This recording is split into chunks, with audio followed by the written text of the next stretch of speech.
Hello, hello! Welcome to another episode of Morning Tea. I always want to start this podcast different because then I always go, I'm Ani! And it's a little too Dr. Seussy for me, but at this point, I don't fucking know how to start it any other way because I just keep doing it. So we're gonna like roll right the fuck into it. Look, I have been educating. So I've been doing hair for 16 years and I've been educating for 8. Son of a bitch! Half of my career I've been educating. That's actually kind of crazy to think about.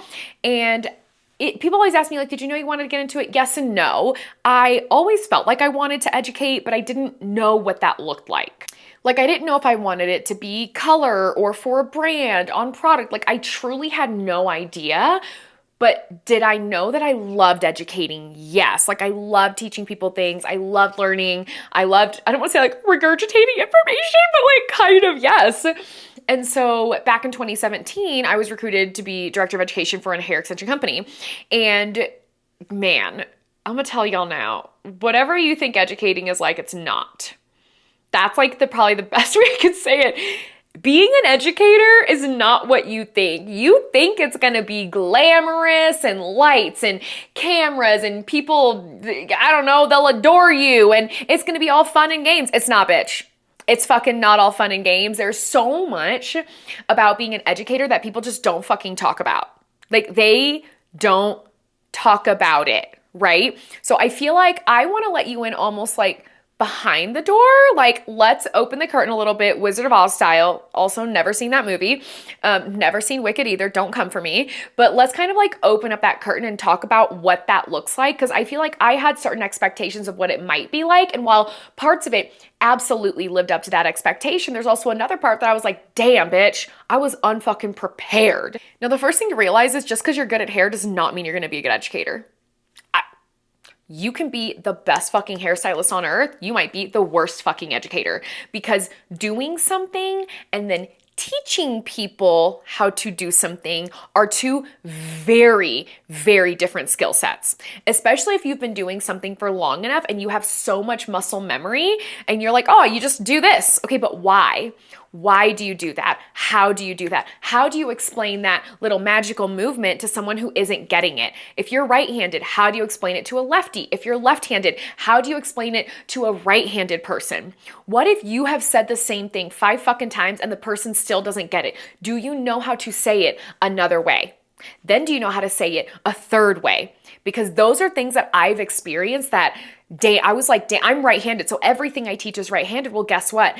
Everything and all of the methods I know, I had to learn to teach them left-handed. I had to learn everything forwards for me as a righty and then backwards as a lefty. I'm not ambidextrous in any way, shape, or form, and I want to be so crystal clear, but I practiced so much on mannequins to be sure that I would be able to help any fucking student that was in my class. Because to say like, oh, just like learn how to do it a right-handed way, I'm not doing that. You know why I'm not doing that? Because I can't learn shit left-handed.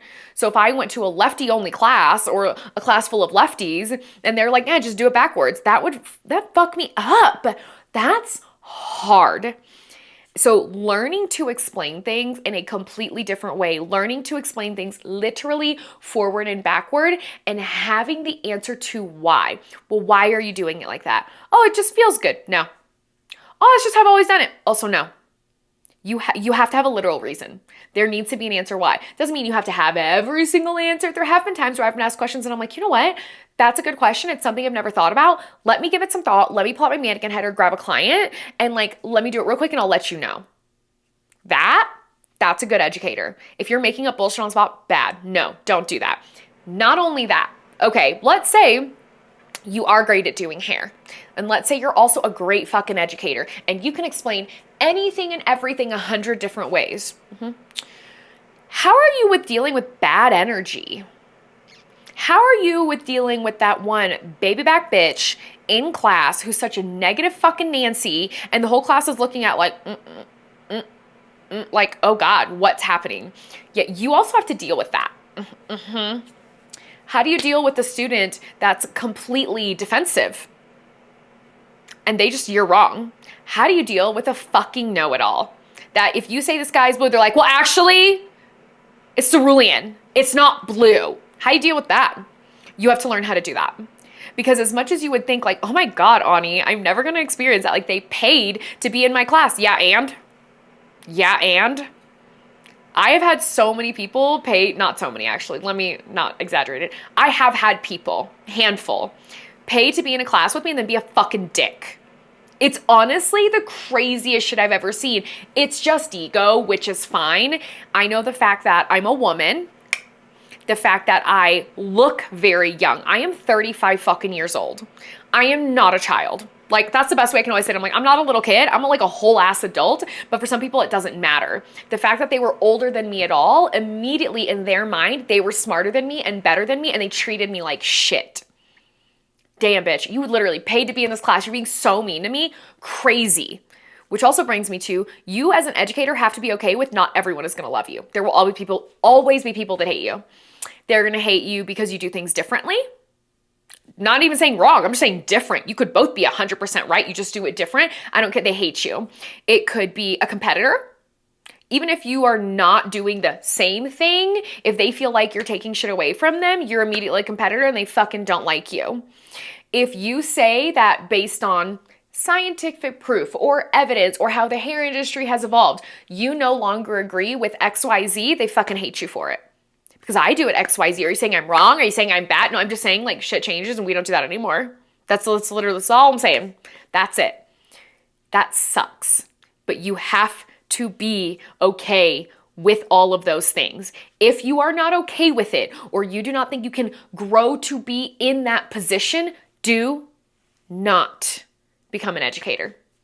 I'm gonna also let you know, if you're coming into being an educator because you're like, I'm gonna make so much money, I'm gonna work less. No, bitch, you're not. You're not. You're gonna work so much more than you ever have before. And that's okay. It's worth it if you're doing it for the right reason. I can pick out educators that do it for the money so easy. No shade, respect, get your bag. That's just not why I do it. I mean, obviously, yes, I need to make money to keep the businesses going, but did I get into educating because I was like, I'm gonna be rich? No, I educate because I love educating, because I love teaching people and I love helping students. I love that, right? Here's the other thing though. Okay, when I said not everyone's gonna like you, how's your customer support? How is your customer support? Because bitch. Wait until you sell an event and then you get an email of someone going, well, you never sent me information about the class, and you can literally pull up and see that they opened it and read the entire thing. Yeah, how are you with dealing with moments like that? I hope good. How are you in dealing with moments of people coming to your class saying they had a great time, then emailing you and telling you it was fucking trash? It's happened to every single educator I've ever known. How are you with dealing with that? How are you in trying to sell a class, maybe selling, let's say you wanted to sell 10 tickets, but you only sold one. How are you with that? Can you stomach the quote unquote failures and still keep going? You can. It's a skill. It's a muscle you have to flex. I have a friend, she's an educator in the bridal business, and she's spoken about this before. Her name is Marissa Grace Artistry. She's amazing, but she's been on the podcast. She even talked about how she's like, bitch, the first class I sold, one person bought a ticket. That was just a private one-on-one. She's like, I was so embarrassed, but like, I just made it work. Those types of failures and things like that, you have to understand, like, they're just going to happen. So your customer service also has to be on fucking point. You don't get to be defensive. You don't. You can. It's going to tank your business. I'm going to let you know now. I've literally had someone be like, I don't want to work with you. I just don't think it's worth it. And I was like, okay. That put me in a moment of like, all right, let's take a look at this logically. We're going to put all emotion aside. What happened? Okay, you know what? These are the things that we did, and these are the things that, I messaged her these times and she didn't respond. I should have followed up more. I should have done this more. And I sat in a place where I was like, you know what? I respect your decision. Here's your refund. Contract canceled. That's fine. Not a big deal. But I was also like, I'm not the sole person that's responsible. Like, I messaged you and you would take a week to answer me back. I can only do so much. Do you know what I mean? And I think that right there is a really, really hard part of being an educator, because something that I've learned, I have trained thousands of people, y'all, in 8 years, thousands. And inside of that, I've learned that it's a lot easier for a student to look at an educator and say, I didn't get this because you suck. I fucked up that client because you're a bad teacher. You did this, you did that, you, but it never goes like the other way. They never say, you know what? Even though I do wish the educator would have done XYZ, I didn't practice enough. I was ill prepared. I panicked. That self-reflection, I'm gonna let you know now, is not common. It's not rare per se. I feel like I'm like contradicting myself, but I've found that there are many people willing to say, well, fuck you, you suck, I hate you, bitch, as opposed to be like, you know what, I just didn't practice enough and that's on me. And that's like something as an educator that is so fucking hard. It is so hard to like stomach that and hear it because you do want to defend yourself. You want to say, especially you looked at, I saw how many, I have 25 videos, you watched 5 for 50% of the time. What do you mean it's my fault? You can't do that. You can't. You have to find a way to answer professionally, even if you're frustrated.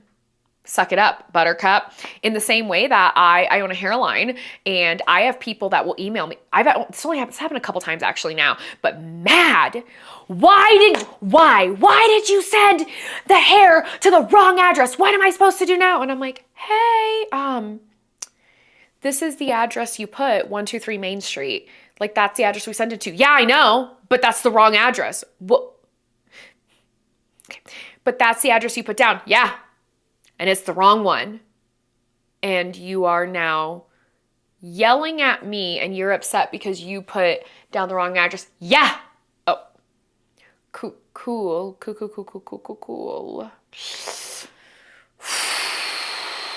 Those are hard days. I'm not gonna lie, I also have a support team now for it because, bitch, those were hard days. Now, another thing that I don't think is talked about a lot, I do think the tides are maybe starting to turn and change a little bit in this, but maybe not always. Like, it really depends which kind of crew you run in. Being an educator can be very fucking lonely. Like, it just can. If you have like, let's say you work at a salon or you work at the team or whatever, and one person you become an educator, but no one else does, that can become a very weird dynamic shift with old coworkers, stylists, friends, where it's literally been like, like, you think you're better than me now?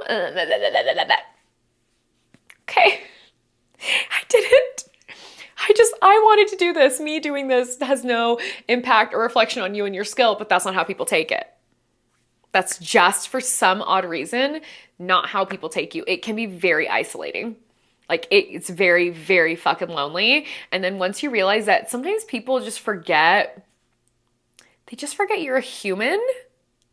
You're a normal person. You're a human being with thoughts and feelings that can also get fucking hurt, because when they send you some crazy ass shit, which goes right back to customer service, look, you want to be an educator, I support you. I will help you. You got questions, DM me, bitch. Anytime, I'll answer anything. You better get some tough fucking skin. Like, and that is the only way I can put it, because that criticism is hurtful and it's loud. Now, constructive feedback is different than criticism. I want to be so crystal clear on that. Feedback is how we grow as educators. You have to be willing to get feedback. That shit matters, okay? It absolutely does. But the criticism, bitch, hurtful. And then I kind of touched on this point earlier of like finances, where I know you think that you're going to be filthy rich. You're not, at least not in the beginning. It takes not a lot of time, but it takes time and attention and caring and course correct to really start making money into things like this. You might even be doing free classes, but you have to pay for hotels, you have to pay for supplies, you have to pay for travel. I have a friend that comes with me to every class to run my social media. She gets paid. Like, all of those things matter. And then not only that, if you think you're going to have more free time, you're not. Like, I don't know another way to say that, bitch. You're going to be busier, because now not only are you probably doing your behind the chair shit, you're also doing the educating shit, and selling education is not the same as selling a service behind the chair. That is not the same. You're going to need a website. You're going to need double the amount of social media if you're doing behind the chair and you're doing educating. Like, all of these things can bleed into each other and help each other, but it's still work that needs to be done, right? So that's why I say, like, if anyone wants to be an educator, I would love to help you. Like, I don't care if what you have is similar to what I sell. I don't even care. It's not about like, I'm the best, I'm the only one. I think there is plenty of space for everybody. But one thing I will die on this hill, the best educators, the best ones are still students. They're still students. They still learn. They still take classes. They make friends with other educators. I will always say every single thing I'm good at, there's someone in the world that's better. I do not think there's a single thing on this earth that I do teach, sell, that I am number one in the entire world. I think that's egotistical. I think that's fucking psychotic. Like, sorry, no. So with that, I still take classes. I ask my educator friends questions and there's no ego inside of it. It's not like, oh my God, well, I can't ask her a question because if I ask her, then she's gonna think she's better than me. Okay, but it's just a different perspective. She's smart. He's smart. They are talented. They're amazing. Why wouldn't I want to ask a question? Do you know what I mean? So for anyone sitting out there that's like, okay, wait, I've wanted to become an educator, but I'm scared, I'm nervous. I'll be honest, you should be a little bit scared and nervous. If you weren't scared or nervous, I'd be horrified for you because at that point, my assumption is you have no fucking clue what you're getting into. But I will say this. There is nothing better than being an educator. I love it. I love it. I love it. I love it. I love teaching. I love helping people. I love explaining the same thing 5,000 times in 45 different ways. I'm not even bugged or bothered at all by that. I will prompt pose the shit out of you if that's what gets you to help. Like, if that's what gets you the help that you need. Help, yeah. Hell yeah. Fuck yeah. I will do that. But I will also say being an educator is not for everyone. It's just not. Not because you're stupid or bad, because I have friends that they're so talented. I'm like, you could be an educator. And they're like, yeah, I don't want to. And I'm like, you know what? Fucking respect. The next step in your career doesn't have to be that. It can be, but it does not have to be. And if you want it to be, just heed my words. Just listen to them, put them in a box, put them on a shelf, and just maybe remember that one day, because I think educating looks glamorous. It looks so glamorous, so cool. But the reality is it's very difficult. It's hard. It's mentally exhausting, emotionally exhausting. But that shit fills your bucket up so much too. So I hope that this has helped. I hope that I haven't scared you off too much, because that's not, my goal is not to scare someone away from being an educator. It's just to tell you I have educated half of my career now. Half. 50% of it, I have been an educator, and I was surprised by a lot of things and taken aback by a lot. And so I just want to be like so crystal clear on what that has looked like from my end. Maybe other people have had different experiences, and if you have had an easier experience, fuck yeah, bitch. I love that for you. Like, snaps all the way. We're dealing with people and humans are not perfect. They will have good days and bad days. And as an educator, you're going to take the brunt of both good and bad days. So if you have any questions, seriously, if you need help setting up a course, doing all these things, shoot me a fucking DM. I will help you. Like, easy peasy, no sweat off my back. So thanks for listening to another episode of Morning Tea, and see you next week.